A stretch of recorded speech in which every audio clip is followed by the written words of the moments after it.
नमस्कार श्रोते.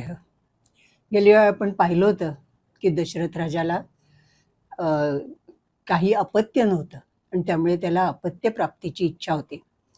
तसं त्यांनी आपल्या मंत्र्यांजवळ, विशेषतः सुमंत्रांजवळ बोलल्यावर सुमंत्र त्यांना सांगायला लागले होते की हे मला माहीत होतं आणि पूर्वी सनत कुमारांनी असं असं घडणार आहे असं सांगितलं होतं आणि त्यातला काही भाग आपण पाहिला. आज पुढच्या भागाकडे वळूया. अनावृष्ट्यां तु वृत्तायां राजा दुःख समन्वितः ब्राह्मणान् श्रुतवृद्धांश्च समानीय प्रवक्षति. प्रवक्षति है मुख्य क्रियापदे, प्र अधिक वच किंवा ब्रू, आणि वक्षती ह्याच्यावरनं ते लक्षात येतं की ती भविष्य काळाचं तृतीय पुरुषाचं एकवचन आहे. कारण असं असं घडणार आहे असं सनत कुमारांनी सुमंत्रांना सांगितले आणि सुमंत्र ते दशरथ राजाला सांगतात, म्हणून भविष्य काळ आलाय. ते काय सांगतात? अनावृष्ट्याम. अनावृष्टी म्हणजे पावसाचा अभाव, कोरडा दुष्काळ आपण ज्याला म्हणतो ते. सप्तमीचं एकवचन आहे. अनावृष्ट्याम तु वृत्तायाम सती सप्तमी आहे. म्हणजे ज्यावेळी असा कोरडा दुष्काळ पडला जेव्हा अजिबात पाऊसच पडला नाही, त्यावेळी राजा दुःख समन्वितः, राजाला अतिशय दुःख झालं. आणि मग काय केलं त्यांनी? तो काय करील? तो ब्राह्मणांना समानीय, ब्राह्मणांना एकत्र आणून, एकत्र गोळा करून, आणि ते ब्राह्मण कसे? श्रुतवृद्धान. आता आपण ज्ञानवृद्ध हा शब्द वापरतो, इथे वाल्मिकी ऋषींनी श्रुतवृद्धान असं वापरलंय. श्रुत म्हणजे सुद्धा ज्ञानच. आपलं सगळं ज्ञान हे गुरुमुखातनं आपण ऐकलेलं असतं, किंवा ऋषींनी सुद्धा ते त्यांनी ऐकलेलं असतं किंवा पाहिलेलं असतं, आणि नंतर आपण ते गुरूंनी पठण केलेलं आपण ऐकून परत ते पठण करतो. म्हणून श्रुत म्हणजे ज्ञान. तर जे असे ज्ञानवृद्ध आहेत अशा सगळ्या ब्राह्मणांना तो एकत्र करील, त्यांना एकत्र आणील आणि मग त्यांना म्हणेल. काय म्हणेल तो? भवन्तः श्रुतधर्माणः लोकचारित्र वेदिनः समादिशन्तु नियमं प्रायश्चित्तं यथा भवेत. तो त्यांना म्हणतो, भवन्तः, आपण सगळेजण श्रुतधर्म आहात. पुन्हा श्रुत म्हणजे ऐकलेला, म्हणजे तुम्हा सगळ्यांना धर्माचं ज्ञान आहे. श्रुतः धर्मः येन, तो श्रुतधर्मा, आणि त्याचं बहुवचन झालं श्रुतधर्माणा. तो ब्राह्मणांना ते विशेषण वापरतोय. आणखीन कसे आहात? लोकचारित्र वेदिनः. आता लोकचारित्र हा एक शब्द आहे, समासच आहे, त्याच्यात दोन शब्द आले परत, एक लोक आणि चारित्र. आपल्याला माहिती आहे, चर म्हणजे हिंडणे, प्रवास करणे, म्हणजेच आयुष्याचा प्रवास पण त्याच्यात येतो. म्हणजे आपण जगताना जे जे काय करतो ते सगळं चारित्रात येतं. त्यामुळे लोकचारित्र हा कशाला माहितीये शब्द? एटिकेट ज्याला आपण म्हणतो ना, लोकांमध्ये ज्या रीतीभाती असतात, जे प्रघात असतात, त्याला हा वाल्मिकी ऋषींनी सुंदर शब्द वापरलेला आहे, लोकचारित्र. तर तुम्ही श्रुतधर्मा पण आहात, म्हणजे तुम्ही धार्मिक पुस्तकांचंही अध्ययन केलेलं आहे, आणि त्याचप्रमाणे जे लोकांमध्ये जे प्रघात असतात, लोकांमधल्या रीतीभाती, त्यांच्यातले लोकोपचार, यांचंही तुम्हाला ज्ञान आहे. वेदिना म्हणजे ज्यांना ज्ञान आहे असे. त्यामुळे तुम्ही आता काय करा? नियमं समादिशन्तु. मला काहीतरी तुम्ही नियम सांगा. आता नियम याला मी मराठी शब्द वापरला की बरोबर तुमच्या येईल. नेम सांगा मला काहीतरी, म्हणजे काहीतरी व्रतवैकल्य किंवा नेम मी कसा करू असं सांगा. म्हणजे कशासाठी म्हणतायत ते? यथा प्रायश्चित्तम भवेत. असं आहे की जेव्हा राजाच्या राज्यात काहीतरी चूक घडलेली असते, त्यावेळी अशी अकाली वृष्टी किंवा अकाली दुष्काळ पडतो, ओला किंवा कोरडा दुष्काळ. त्यामुळे तेव्हा जेव्हा हा अनावृष्टी झालेली आहे, हा दोष आहे माझा, काहीतरी माझ्यातनं चूक झाली आहे. त्यामुळे असा काहीतरी मला नेम सांगा की मी माझ्या ह्या चुकीचं प्रायश्चित्त होईल आणि परिस्थिती सुधारेल. मग काय होईल? सुमंत्र पुढे सांगतात, वक्षन्ति ते महीपालम ब्राह्मणा वेदपारगाः विभांडकसुतं राजन् सर्वोपायैः इहानय. आता पहिलं वाक्य सोपं आहे. वेदपारगाः ब्राह्मणाः ते महीपालम वक्ष्यन्ति.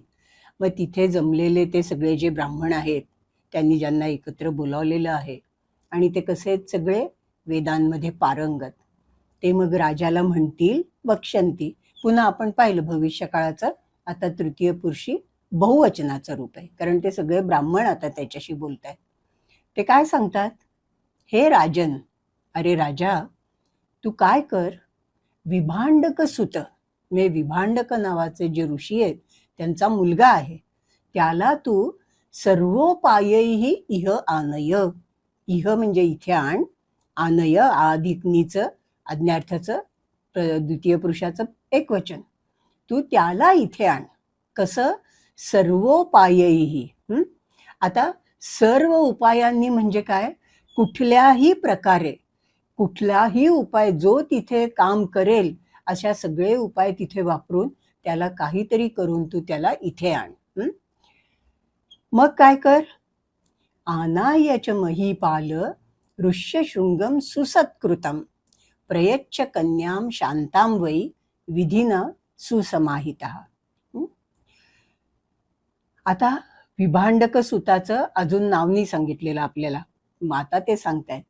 तो विभांडक सुत म्हणजे कोण, तर हे महीपाल, अरे राजा, तो जो विभांडक सुत म्हणजे विभांडक ऋषींचा मुलगा आहे ना, ज्याचं नाव ऋष्यशृंग आहे, त्याला आनाय, अधिकनी या धातूचं प्रयोजकाचं ल्यबंत आहे, अव्यय आहे. म्हणजे त्याला इथे आणून, आणि कसं आणायचं, रामायण आहे त्यामुळे साधं सुधं नाही, कुठलीही गोष्ट अवज्ञया न कर्तव्यम न तू लीलया, प्रत्येक गोष्ट यथाविधी झाली पाहिजे.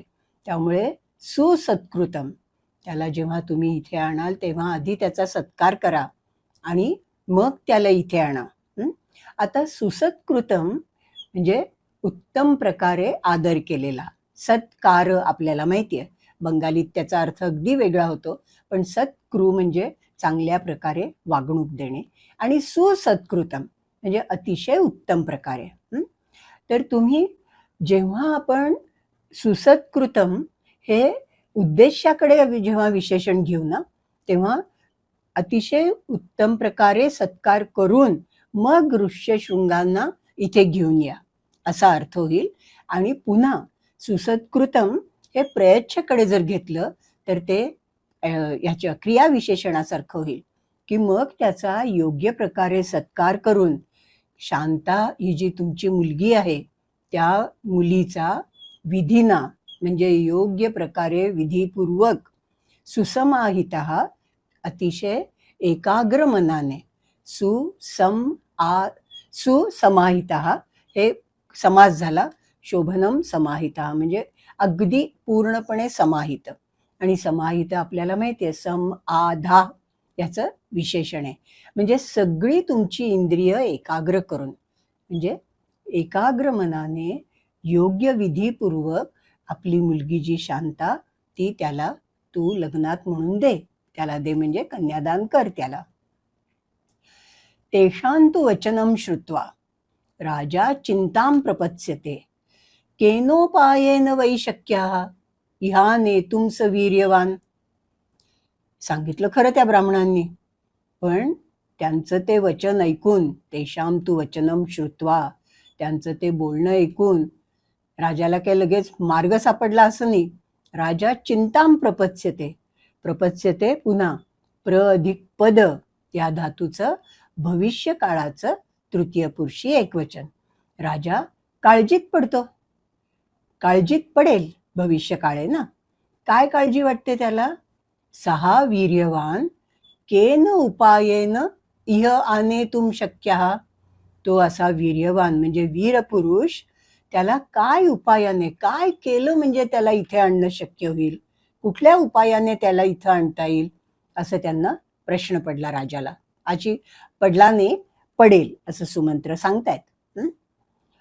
तर तो राजा विनिश्चित्य सह मंत्रीभिः आत्मवान पुरोहितम अमात्यांश प्रेषयिष्यति सत्कृताम. मग राजा काय करेल, राजा मंत्रीभी सह विनिश्चित्य. आपल्याला प्रत्येक वेळी असं दिसतं रामायणात की कुठलाही निर्णय घ्यायच्या आधी दशरथ राजा आपल्या मंत्रीगणांना, सुमंत्रांना एकत्र बोलावतात. त्यांना प्रथम सगळी समस्या सांगतात, त्यांचा सल्ला घेतात आणि मग त्या सल्ल्याप्रमाणे वागतात. हे अतिशय महत्वाचं आहे. तेव्हा राजाने मंत्रीभिही सह विनिश्चित्य म्हणजे सगळ्या मंत्रीगणांबरोबर चर्चा करून एक निर्णय घेतला. विनिश्चित्य याचा अर्थ निर्णय घेतला. आणि राजा कसा? आत्मवान. आत्मवान म्हणजे आधी ते गोंधळले होते, त्यांना समजत नव्हतं की आता काय उपाय करावा म्हणजे आपल्याला त्यांना इथे आणता येईल. त्याच्या बरोबर उलटी स्थिती आहे आता आत्मवानमध्ये, की ज्यांनी स्वतःवर काबू मिळवलाय. म्हणजे मगाची जी गोंधळलेली अवस्था आहे ती आता गेली आहे आणि राजांनी स्वतःवर त्यांचा पुन्हा ताबा मिळवला आणि मंत्रीगणांसह चर्चा करून त्यांनी एक निश्चय केला, ठरवलं काय करायचे तर. आणि मग काय करतील ते? प्रेषयिष्यती. प्र अधिक ईश त्याचं पुन्हा भविष्य काळाचं तृतीय पुरुषाचं एकवचन. ते पाठवतील. कुणाला पाठवतील? पुरोहितम अमात्यांश्च. ते पुरोहितांना, पुरोहित एकच असतात, कुलपुरोहित असतात ते, दशरथ राजाचे वसिष्ठ आहेत, आणि अमात्यांना म्हणजे मंत्र्यांना पाठवतील. ते कसे आहेत? पुन्हा सत्कृतान, त्यांचा आदर सत्कार करून पाठवतील. ते तु राज्ञो वचः श्रुत्वा व्यथितावनताननाः न गच्छेम ऋषेर्भीताः अनुनेष्यन्ति तं नृपम. पण वाटलं तितकं सोपं नाही येते. काय होईल ते सांगतायत, सुमंत्र सांगतायत. ते तू म्हणजे ते पुरोहित आणि अमात्य ते राजाचं वचन ऐकतील, राज्ञः वचः श्रुत्वा. पण काय होईल? ते ऐकून ते व्यथितच होतील, दुःखी होतील. आणि मग काय होईल? दुःखाने अवनत आननाः. अव अधिक नम म्हणजे खाली जाणे, खाली वाकणे. अवनत आनन. आनन म्हणजे चेहरा. दुःखामुळे, व्यथेमुळे ज्यांची मुख खाली गेली आहेत, म्हणजे खाली बघायला लागतील, ते माना खाली जातील त्यांच्या. आणि काय म्हणतील? न गच्छेम. नाही बाबा, आम्ही नाही जाणार. का? ऋषे हे भीता. आम्हाला त्या ऋषींची भीती वाटते, विभांडक ऋषींची भीती वाटते. आणि अशा प्रकारे ते नृपम अनुनेष्यन्ति. अनुनी म्हणजे अनुनय करणे, म्हणजे विनवणी करणे, पुन्हा पुन्हा सांगणे. पुन्हा इथे भविष्यकाळे, अनुनीचं भविष्यकाळाचं तृतीय पुरुषाचं बहुवचन. अशा प्रकारे ते नृपाची म्हणजे राजाची आळवणी करतील, त्यांची विनवणी करतील की आम्हाला नका पाठवू, आम्हाला नाही जायचं. वक्ष्यन्ति चिंतयित्वा ते तस्य उपायांश्च तान् क्षमान् आनेष्यामो वयं विप्रम न च दोषो भविष्यति. पण असं कसं चालेल ना? मग ते काय करतील? ते सगळे तस्य तान् क्षमान उपायांश्च चिंतयित्वा. मग ते आपापल्यात काय करतील? चिंतन म्हणजे इथे चिंता म्हणजे चिंता करतील नाही, चिंत म्हणजे चिंतन करतील. ते सगळे आपापसात विचार करतील, विचार विनिमय करतील. आणि मग त्याला आणण्याचे, तस्य म्हणजे त्याला तिथे घेऊन येण्याचे, क्षमान उपायान म्हणजे ज्या योगे तो इथे येईल असे समर्थ परिणामकारक उपाय त्यांचे चिंतन करून ते वक्ष्यन्ति म्हणजे राजाला सांगतील. पुन्हा ब्रू किंवा वच याचं भविष्य काळाचं तृतीय पुरुषाचं बहुवचन, मंत्री आणि अमात्यांसाठी आले ते. आणि मग त्या उपायांचा विचार करून ते म्हणतील, आनेष्यामो वयम विप्रम. आम्ही आणू त्या ब्राह्मणाला. विभांडक सुत हा मुनी आहे, तो ब्राह्मण आहे. आ अधिक नीच पुन्हा भविष्य काळाचं प्रथम पुरुषाचं बहुवचन. आम्ही त्यांना घेऊन येऊ. न च दोषो भविष्यती. ह्याच्यात कुठलंही दूषण येणार नाही, कुठलीही चूक होणार नाही. भविष्यतीचं, भविष्यकालाचं तृतीय पुरुषाचं एकवचन, त्याचा करता आहे दोष. म्हणजे कुठलीही चूक न करता, कुठलीही काय म्हणायचं दूषण न येता आम्ही त्यांना व्यवस्थित घेऊन येऊ असं ते ठरवतात. एवं अंगाधिपे नैव गणिकाभिर ऋषे सुतः आनीतः अवर्षयत देवः शांताचास्मै प्रदीयते. मग अशा प्रकारे अंगाधिपाने, अंगानाम अधिपः म्हणजे अंग देशाचा राजा, अंग देशाच्या राजाने गणिकाभी, गणिका म्हणजे दोन प्रकारच्या वारांगना असतात. एक म्हणजे सर्वसामान्य लोकांसाठी आणि गणिका म्हणजे उच्च कुळातल्या लोकांसाठी, त्यांना गणिका म्हणतात, ज्याला इंग्लिशमध्ये कोर्टिजान म्हणतात. म्हणजे वसंत सेना ही तशी गणिका होती वृश्चकटिकातली. तसं गणिकांची मदत घेतली त्यांनी आणि मग ऋषींच्या मुलाला आणलं. अनितः ते तिथे घेऊन आले. त्याला आणल्याबरोबर मग काय झालं, देवाः अवर्षयत. इथे देवाः म्हणजे पर्जन्य देवाः, देवानी वृष्टी केली, पाऊस पडला. आणि मग काय केलं, शांताच अस्मै प्रदीयते. आपल्याला हवं ते घडल्यावर आता इथे प्रदीयते हे कर्मणी, प्र अधिक दा, याचं कर्मणी तृतीय पुरुषी एकवचन आहे. कर्ता आहे शांता. शांता त्याला दिली गेली, म्हणजेच त्यांनी त्याला शांतेचं त्याच्याशी लग्न करून दिलं.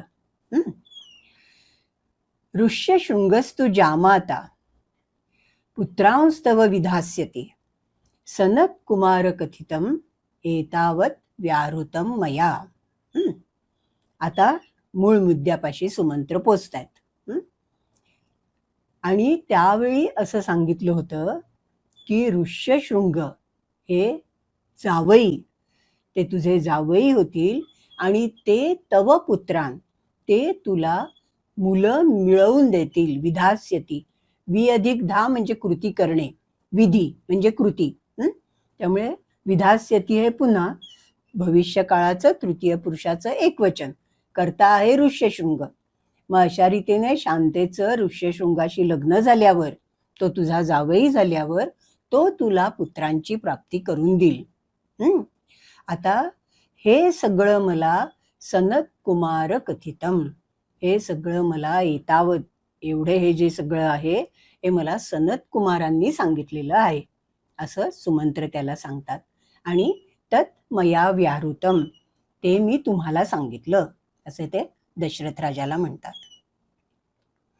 अथ रुष्टो दशरथः सुमंत्रम प्रत्यभाषत यथा ऋष्यशृंगस्त्वानीतः विस्तरेण त्वयोच्यताम. अथरुष्टो दशरथः, हे सगळं ऐकलं आणि दशरथ राजांना अतिशय आनंद झाला की काहीतरी मार्ग सापडला, ते येऊ शकले, म्हणजे आपल्याला पण आता तसा मार्ग सापडेल. त्यांनी जे केलं ते आपण करू आणि आपल्याला पुत्रप्राप्ती होईल. यानी दशरथ राजा आनंदित झाले आणि काय म्हणाले, सुमंत्रम प्रत्यभाषत, त्यांनी सुमंत्राला उद्देशून म्हटलं. प्रतीचा इथे अर्थ उद्देशून असं करूया. प्रत्यभाषत, अभाषत, प्रती आणि अभाषत. प्रती हा उपसर्ग आहे, भाष्य म्हणजे बोलणे, अभाषत हे भूतकाळाचं तृतीय पुरुषाचं एकवचन. मग ते काय म्हणतात त्यांना, यथा ऋष्यशृंगस्तु आनीतः, पण ना त्या ऋष्यशृंगांना कसं आणलं ना, ते विस्तरेण त्वया उच्यताम, ते सगळं मला अगदी तपशीलवार सांगा तुम्ही.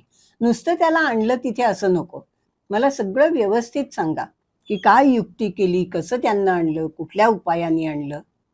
आता इथे आपला बालकांडातला 8वा सर्ग संपला. 9व्या सर्गाकडे जाऊया.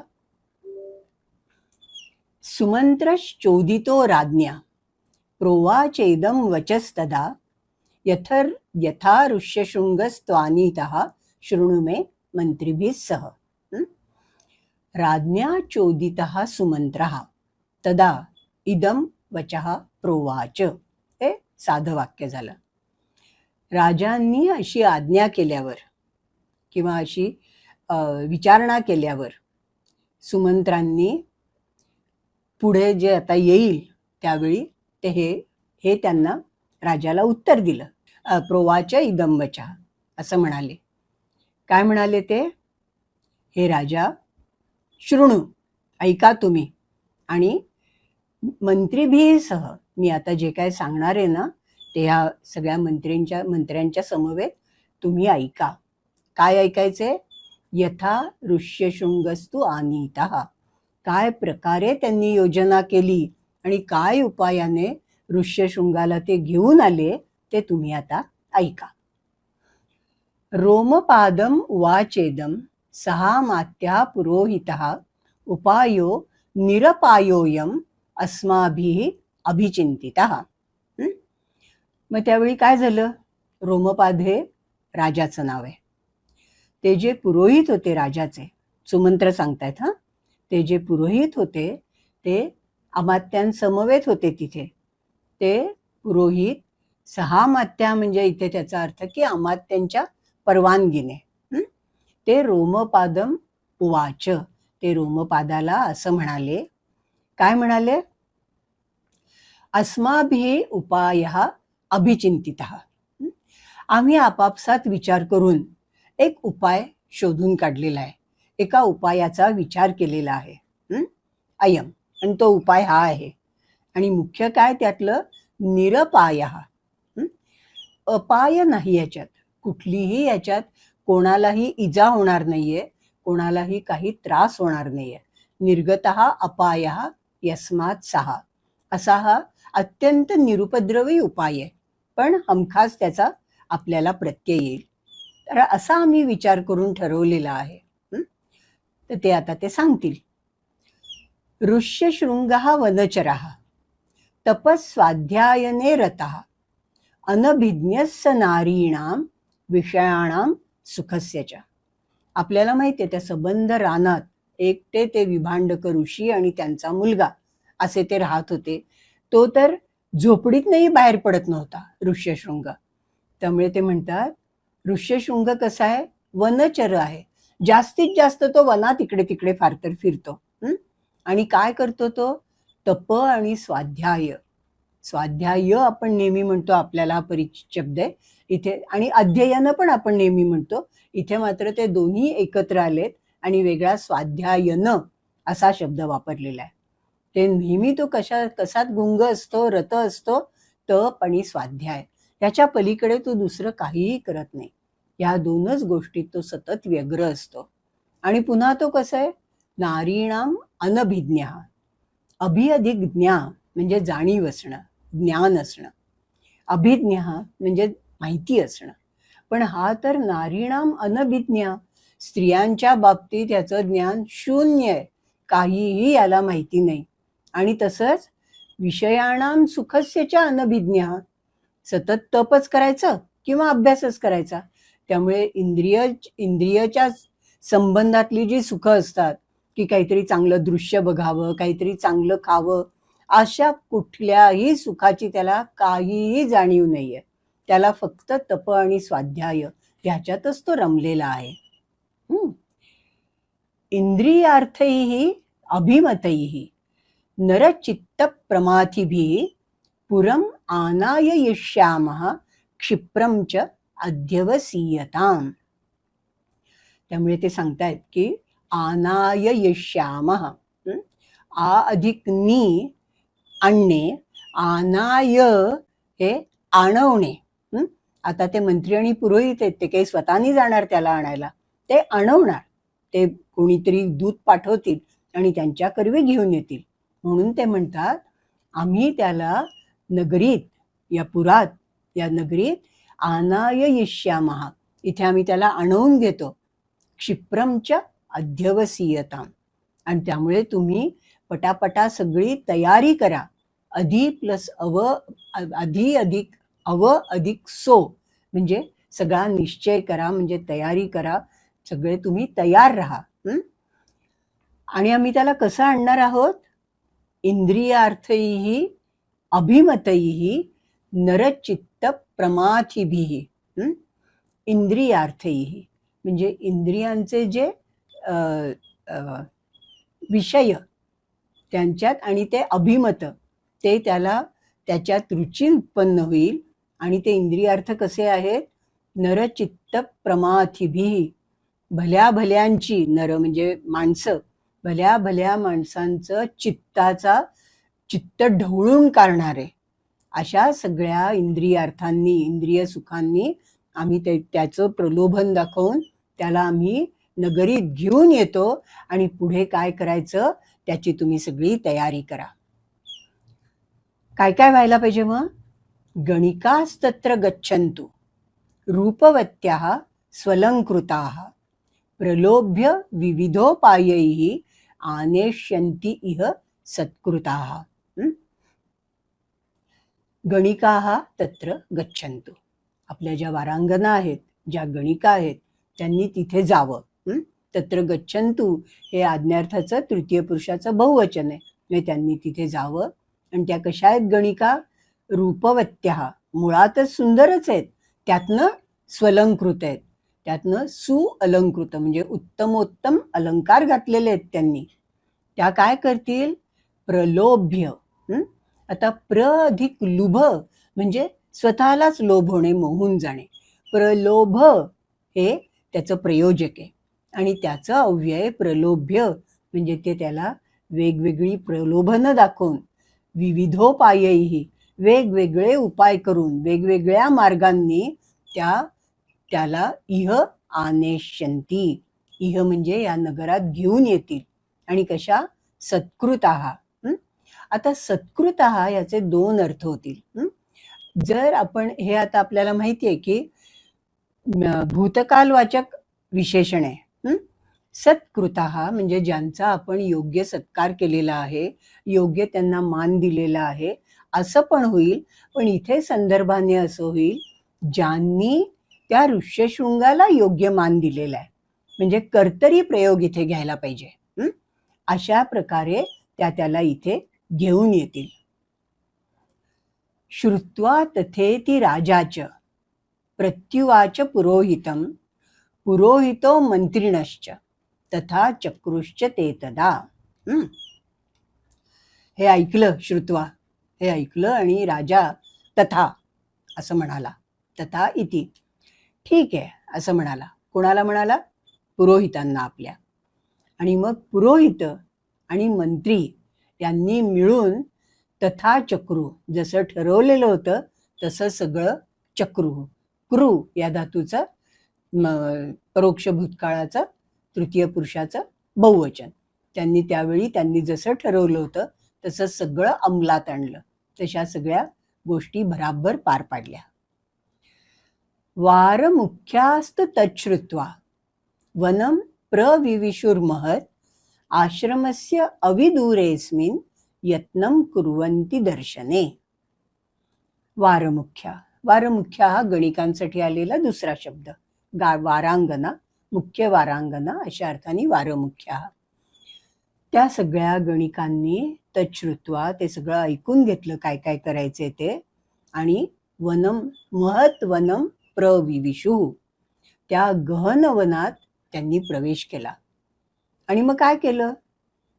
अस्मिन् आश्रमस्य अविदूरे दर्शने यत्नं कुर्वन्ति. त्या आश्रम विभांडक ऋषींच्या आश्रमाच्या आसपासच त्या वावरायला लागल्या. आणि दर्शने यत्नं कुर्वन्ति. आता दर्शन याचे सुद्धा दोन अर्थ होतात. एक म्हणजे आपण दुसऱ्याला बघणं आणि दुसरा आपल्याला दिसणं. तर त्यामुळे त्या आश्रमाच्या भोवती काय प्रयत्न करत होत्या असं म्हणता येईल की आपण त्याच्या दृष्टीस पडू असाही त्यांचा प्रयत्न होता. आणि तो सारखा तर आश्रमातच असायचा, त्यामुळे तो आपल्या दृष्टीस पडेल अशा दृष्टीने प्रयत्न करत होत्या. कारण त्याच्याशिवाय त्यांना पुढची काहीच हालचाल करता येणं शक्य नव्हतं. ऋषिपुत्रस्य धीरस्य नित्यम आश्रमवासिनः पितुस्सह नित्यसंतुष्टः नातिचक्राम आश्रमात. अडचण होती नाही. तो कसा होता? ऋषिपुत्र, धीर, अतिशय काय म्हणायचं, सुसमाहित होता. धीर याचा अर्थ, धी म्हणजे बुद्धी, पण बुद्धी म्हणजे इथे ज्याची बुद्धी समतोल आहे, धीर दीही असलेला, र हा इथे पॉझेसिव्ह म्हणजे असणे या अर्थी असलेला प्रत्यय आहे. तर असा अतिशय धीर बुद्धीचा तो ऋषीपुत्र कायम आश्रमातच राहत होता, नित्यम आश्रमवासिनः. तो जो विभांडक सुत होता तो कसा होता? तो नेहमी संतुष्ट होता. कुणावर? आपल्या वडिलांवर. म्हणजे त्याला बाकी काहीही आवश्यकता नव्हती. सतत तो आपल्या आश्रमातच असायचा, शांत मनाने राहायचा आणि आपल्या वडिलांबरोबर अतिशय समाधानात राहत होता. तो आश्रमात न अतिचक्राम. आता अतिक्रम म्हणजे ओलांडणे, म्हणजे जणू काही त्याला आश्रमाची वेस ओलांडणं हा प्रमादच आहे की काय असं वाटत होतं. अशा अर्थाने की आश्रमाच्या बाहेर तो कधी पाऊलच टाकायचा नाही. मग काय झालं? न तेन जन्म प्रभृती दृष्टपूर्वम तपस्विना स्त्री वा पुमान वा यच्च अन्यत् सत्वम नगर राष्ट्रजम. जन्मापासनं, जन्मप्रभृती, जन्मापासनं त्यांनी म्हणजे त्या ऋष्यशृंगानी, विभांडक सुतानी, त्या तपस्वीनी. आता तपस्वी याचे इथे दोन अर्थ होतील. एक म्हणजे तो जो सतत तप करत होता त्या तपस्व्यानी, आणि दुसरं मराठीत तपस्वी याचा अर्थ संस्कृत मधल्या तपस्वीचा बिचारा असाही अर्थ होता. ते दोन्ही इथे म्हणजे त्या बिचाऱ्या तपस्वीनी जन्मापासनं काही पाहिलेलंच नव्हतं. दृष्टपूर्वम काही पूर्वी पाहिलेलं नव्हतं. काय काय पाहिलेलं नव्हतं? न स्त्री, एखादी बाई पाहिलेली नव्हती, ना पुरुष पाहिलेला होता, किंवा नगर म्हणजे नगरीतलं आणि किंवा राष्ट्रातलं, म्हणजे त्याच्यापेक्षा मोठ्या प्रदेशातलं असं कुठलंही दुसरं कुठलंही सत्व म्हणजे कुठलंही जीवजंतू सुद्धा पाहिलेलं नव्हतं. त्याला फक्त जे वनात आहेत तेवढेच लोक माहीत होते, तेवढेच प्राणी माहीत होते. त्यामुळे यच्च अन्यत् सत्वम. सत्व हा सत म्हणजे असणे या धातू, असं हा धातू आहे, त्याच्यापासून सत म्हणजे असणारा, आणि सत्व हे त्याच्यापासून बनलेलं नाव. म्हणजे कुठलंही, ज्याला आपण इंग्लिशमध्ये बिईंग म्हणतो, कुठलाही जीव, असा कुठलाही जीव त्यांनी पाहिलेलाच नव्हता. ततः कदाचित तम देशम आजगाम यदृच्छया विभांडकसुतस्तत्र ताश्च अपश्यत वरांगनाः. आता यदृच्छया, नेहमीची परिस्थिती अशी होती, पण यदृच्छा म्हणजे योगायोग. आपण म्हणतो ना दैवयोगाने, योगायोगाने. एकदा असं झालं, ततः कदाचित, तेव्हा कदाचित म्हणजे एकदा असं यदृच्छेनेच, योगायोगानेच, सहा तम देशम आजगाम, तो ऋष्यशृंग त्या देशाला, त्या भागात म्हणजे जिथे त्या सगळ्या वारांगना हिंडत होत्या त्या भागात आला. तो विभांडकसुत. आणि त्यांनी काय केलं? विभांडकसुतः तत्र ताहा वरांगनाः अपश्यत. आता वरांगना हे स्त्रीलिंगी शब्द आहे, त्यामुळे त्याचं द्वितीयेचं बहुवचन वरांगनाः असं होतं. इथे ताहा वरांगनाः हे कर्म आहे. कशाचं कर्म आहे? अपश्यत. विभांडकसुतानी, ऋष्यशृंगानी तो त्या भागात आला आणि ह्या सगळ्या वारांगनांना तिथे पाहिलं. त्या सगळ्या गणिकांना, उत्तम स्त्रियांना, सुंदर स्त्रियांना तिथे पाहिलं. ताहा चित्रवेशाः प्रमदा गायन्त्या मधुरस्वरैः ऋषिपुत्रम उपागम्य सर्वाः वचनमब्रुवन्. आता त्या कशा होत्या? ताहा प्रमदाः, त्या प्रमदा होत्या, म्हणजे ज्या दुसऱ्या माणसाला प्रमत्त करू शकतील अशी त्यांच्यात शक्ती होती. मादक होत्या, चांगला नाही शब्द हा, पण तशा प्रकारे होत्या, म्हणजे दुसऱ्याला आकर्षित करून घेणाऱ्या होत्या. चित्रवेशाः, चित्र म्हणजे सुंदर, सुंदर सुंदर त्यांनी कपडे घातलेले होते. गायन्त्याः, गात होत्या. आणि गात कशा होत्या ते पण महत्वाचं आहे. मधुरस्वरैः गायन्त्याः, अतिशय गोड आवाजात त्या गात होत्या. मुक्तपणे तिथे त्यांचा संचार चालू होता. त्या सगळ्यांनी पाहिलं त्याला आलेलं. त्या तर वाटच बघत होत्या ना कसं त्याचं दर्शन होईल. त्या सगळ्या ऋषीपुत्रम उपागम्य, आगम, त्या ऋषीपुत्राच्या जवळ आल्या सगळ्या. आणि काय वचनम अब्रुवन, त्याला म्हणाल्या, कस्त्वम किम वर्तसे ब्रह्मम ज्ञातुमिच्छामहे वयम एकस्त्वम विजने घोरे वने चरसी शंसनः. ते त्याला म्हणतात, अरे कोण तू, किम वर्तसे, कसा काय राहतोस तू. हे ब्रह्मन म्हणजे अरे ब्राह्मणा, वयम ज्ञातुम इच्छामहे, आम्हाला हे सगळं जाणून घ्यायची इच्छा आहे की तू काय आहेस, कुठे राहतोस, कोणाचा कोण तू. कारण एकस्त्वम, तू तर एकटाच आहेस. आणि हे वन कसं आहे, घोर आणि विजन वन. एकस्त्वम विजने घोरे वने, एकटा तू या कोणीही नसलेल्या अगदी निर्जन अशा घोर गहन वनात, भीतीदायक निबिड वनात हिंडत असतोस चरसी.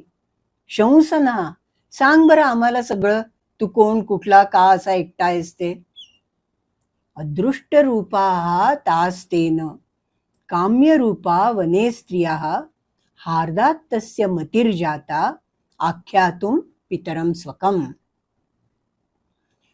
तस्य मतिर्जाता, हे मुख्य वाक्य आहे.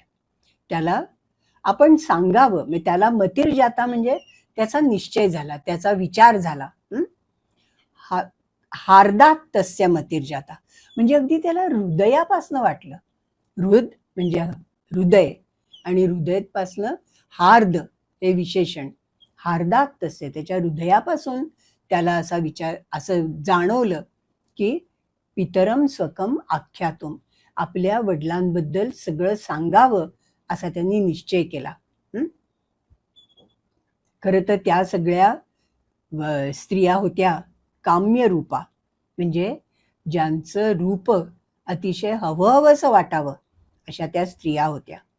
त्यांनी त्या वनामध्ये अदृष्ट रूपा, कधीही पूर्वी पाहिलेल्या नव्हत्या.